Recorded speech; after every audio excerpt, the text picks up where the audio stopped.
बिस्मिल्लाहिर्रहमानिर्रहीम। मुगलिया दौर में बनने वाली ये चिट्टी बावली लाहौर से श्रीनगर जाने वाले रास्ते पर वाक़े है। ये बंडाला मोड़ का इलाका है जहाँ पर ये मौजूद है। आप लोग इसको आखिरी दफ़ा देख लें।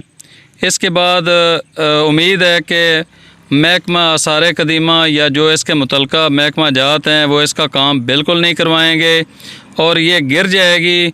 इस वक्त ये जो वीडियो है ये आप लोग देख लें और इसको अपने पास सेव कर लें क्योंकि ये बिल्कुल गिरने के करीब हो चुकी है और बार बार तवज्जो दिलाने के अभी तक किसी भी महकमे ने इसको मुरम्मत करने की कोशिश नहीं की है।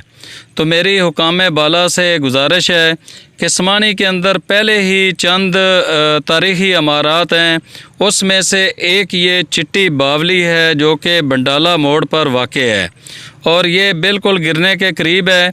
और अभी अगर इसको संभाला दे दिया जाए तो आने वाले दिनों में जो टूरिज़म बढ़ेगा उसमें लोग यहाँ पर आएंगे और इस पुरानी निशानियों में से एक निशानी है, इसको भी वो देख सकेंगे।